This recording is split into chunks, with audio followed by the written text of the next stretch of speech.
வெள்ளியங்கிரி மலை. வெள்ளியங்கிரி மலை என்பது மிகவும் புனிதமான ஒரு மலையாக கருதப்படுகிறது. வெள்ளி பார்க்கப்பட்ட மேகங்கள் சூழ்ந்திருப்பது போல காட்சி தருவதால் இது வெள்ளியங்கிரி மலை என்று பெயர் பெற்றது. இம்மலையில் அமையப்பெற்றுள்ள சிவபெருமான் 5 பூதங்களை குறிக்கும் பஞ்சலிங்க மூர்த்தியாக சுயம்பு வடிவாக காட்சி தருகிறார். முன்பொரு காலத்தில் ஒரு பெண் மணந்தால் சிவனைதான் மணப்பேன் என்று உறுதி பூண்டி நிற்கிறாள். அதிலும் குறிப்பிட்ட நாட்களுக்குள் நான் சிவனை மணந்தே தீருவேன் என்கிறாள். அப்படி மணக்க முடியாமல் போனால் நான் என் உயிரையும் துறப்பேன் என்கிறாள். சிவபெருமானும் அவளது பக்தியைக் கண்டு அவளை நோக்கி வருகிறார். அவர் வரும் வழியில் அவருக்கு சில இன்னல்கள் நேருகிறது. இந்நிலையில் அந்த பெண் குறிப்பிட்ட காலம் நிறைவடைந்ததால் நின்ற கோலத்திலேயே அவள் தன் உயிரை துறக்கிறாள். அவள்தான் கன்னியாகுமரி.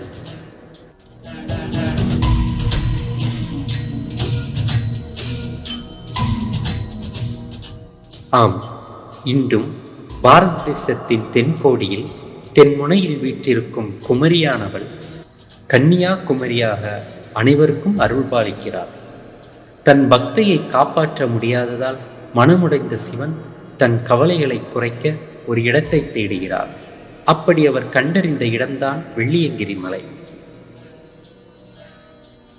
வருத்தத்தோடு வெள்ளியங்கிரி மலையில் ஏறிய சிவன் அதன் உச்சியை அடைந்த பிறகு அங்கு அமர்கிறார். சிவன் வந்து அமர்ந்ததாலேயே இம்மலை தென்கைலாயம் என்று பக்தர்களால் அழைக்கப்படுகிறது. இந்து மதத்தில் 3 புனித கைலாயங்கள் உள்ளன.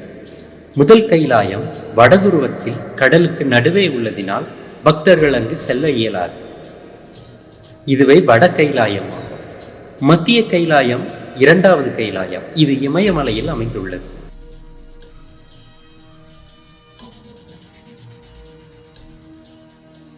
மூன்றாவது கைலாயம் என அழைக்கப்படுவது நம் தமிழகத்தில் அமைந்துள்ள வெள்ளியங்கிரி மலைதான். இங்கு மலையேறி வந்து சிவதரிசனம் செய்தால் இமயமலையில் உள்ள கைலாயத்தில் சென்று சிவனை வழிபட்டதற்கு சமமாகும்.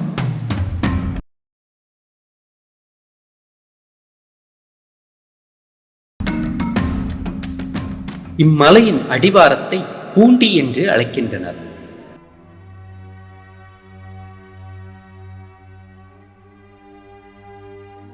பூண்டி விநாயகர், வெள்ளியங்கிரி ஆண்டவர், மனோன்மணி அம்மன் ஆகியோரின் சன்னதிகள் பக்தர்களை முகப்பிலேயே வரவேற்கின்றன.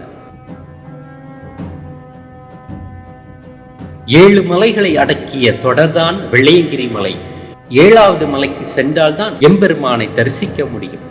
முதல் மலையில் 1 அடி உள்ள படிக்கட்டுகள் இருந்தாலும் ஏறுவதற்கு சற்று சிரமமாகத்தான் உள்ளது.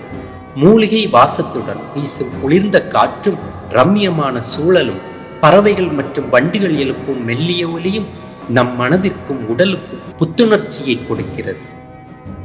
முதல் மலையின் முடிவில் நாம் விநாயகர் சந்நிதியை காணலாம்.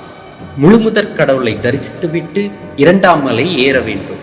2வது மலை சிற்சில இடங்களில் சமவெளியும் படிகளும் உள்ளன. 3வது மலையில் சித்தர்கள் நடமாட்டம் இருக்கும் என நம்பப்படுகிறது. இங்கே நின்று கைத்தட்டினால் பாறைகளின் இடுக்கிலிருந்து தண்ணீர் வருகிறதாம்.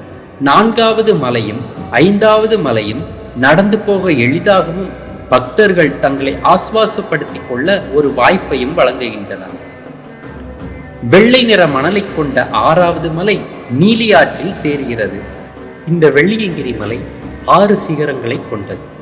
முதல் 6 வெள்ளியங்கிரி மலைகள் மனித உடலில் உள்ள மூலாதார, சுவாதிஷ்டானா, மணிபூரகா, அனகதா, விசுத்தி மற்றும் அங் ஆகிய 6 சக்கரங்கள் என்று கூறப்படுகிறது. சகஸ்கர என்ற 7வது மலை சிவபெருமானின் மலை என்றும் சிவஜோதி நடனமலை என்றும் அழைக்கப்படுகிறது. வெள்ளியங்கிரி மலையில் 3 புனித தீர்த்தங்கள் உள்ளன. 2வது மலையில் கைத்தட்டி சுனையும், 3வது மலையில் பாம்பாட்டி சுனையும், 6வது மலையில் ஆண்டி சுனையும் உள்ளது.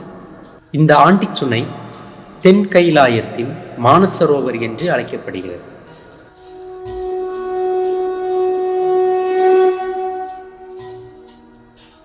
வெள்ளியங்கிரி ஆண்டவர் மலைக்கோவிலில் தன்னுடைய பக்தர்களுக்கு சிவபெருமான் பஞ்சலிங்க வடிவில் எழுந்து அருள் பாலிக்கிறார். இம்மலையை பற்றி ராமலிங்கடிகள் பாடியுள்ளார். வீரமாந்தரும் முனிவரும் சுரரும் மேவுதற்கொணா வெள்ளியங்கிரியை சேரநாம் சென்று வணங்கும்வாறுதுவோ செப்பென்றே என்னை நச்சிய நெஞ்சே ஊரனாருடன் சேரனார் துரங்கம் ஊர்ந்து சென்ற உளவறிந்தலையோ நாரமார்மதி சடையர்தன் நாமும் நமச்சிவாயங்கான் நாம் பெரும் துணையே என்று வெள்ளியங்கிரி என்ற ஒரு பெயரிலே ஒரு பாடல் ராமலிங்கடிகளினுடைய திருவருட்பாவில் 2ஆம் திருமுறையில் உள்ளது.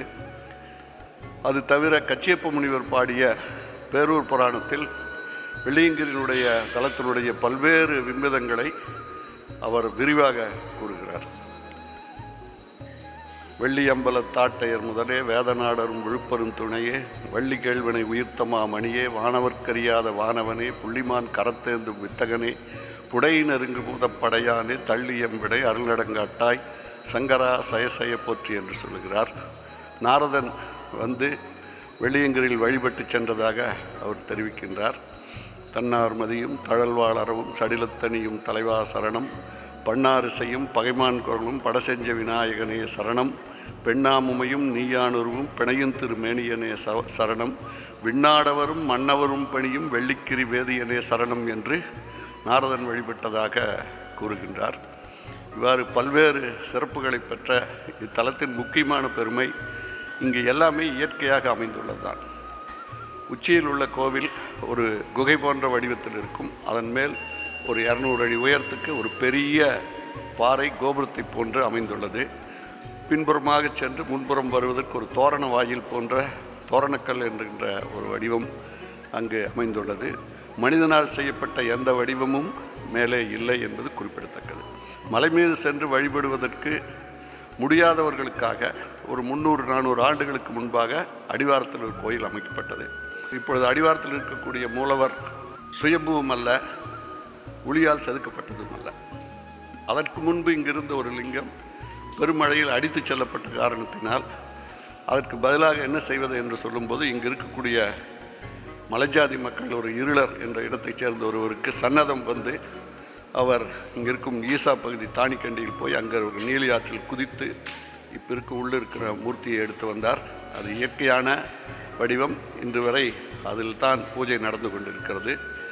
சமஸ்கிருத பூஜை இங்கு செய்யப்படுவதில்லை. இங்கு பாடப்பெறும் பாடல்கள் எல்லாம் திருமுறைகளிலிருந்தும் ராமலிங்கடிகள் திருவருட்பாவிலும் இருந்து தான் பாடப்பட்டு வருகின்றன என்பது குறிப்பிடத்தக்கது. இந்த கோவிலுக்கு முன்பு இருக்கக்கூடிய கடம்ப மரம் ஒன்று 400 ஆண்டு பழமையானது என்று இந்திய வனத்துறையில் இருந்த வைத்தியா என்ற ஒரு கன்சர்வேட்டர் அவர் தமிழ்நாட்டில் இருக்கக்கூடிய வனத்தில் இருக்கக்கூடிய பழமையான மரங்களை பற்றி ஒரு புத்தகம் போட்டிருக்கார். அந்த புத்தகத்தில் இதை குறிப்பிட்டிருக்கிறார். அதேபோல் கோயிலுக்கு பின்புறம் இருக்கக்கூடிய இயற்கையான ஒரு மாமரம், அதனுடைய அடிப்பகுதி சுற்றளவு கிட்டத்தட்ட 27 அடிக்கு இருக்குது. கான்சாயும் வெள்ளி மலைக்கரசே உன் கடல் நம்பினேன் ஊன்சாயும் ஜென்ம மொழித்திடுவாய் கரவூர் அணுக்காய் மான்சாய செங்கைமழு வலம் சாய வனைந்த கொன்றை தேன் சாய நல்ல திருமையே என்னை சாய்ந்த சிவக்கொழுந்தே. சிவா. திருச்சிற்றம்பலம். வெள்ளியங்கிரி மலைகள் இறைமையின் மகத்துவத்திற்கு மட்டுமன்றி இயற்கையின் முக்கியத்துவத்தையும் உணர்த்துகிற மேன்மையான ஸ்தலமாகும். அவன் அருளாலே அவன் தாள் வணங்கி என்ற சிவபுராண வரிகளுக்கு ஏற்ப அவன் அருள் இருந்தால் மட்டுமே இந்த மலைகளை கடந்து சிவபெருமானை தரிசிக்க முடியும். சிவத்தை உணர விரும்பும் ஒவ்வொரு அடியவர்களும் வாழ்வில் ஒரு முறையேனும், ஏன் வருடத்திற்கு ஒரு முறையேனும் இம்மலை ஏறி சிவபெருமானை தரிசித்து ஆத்ம ஞானம் பெறுவதே சிறந்தது.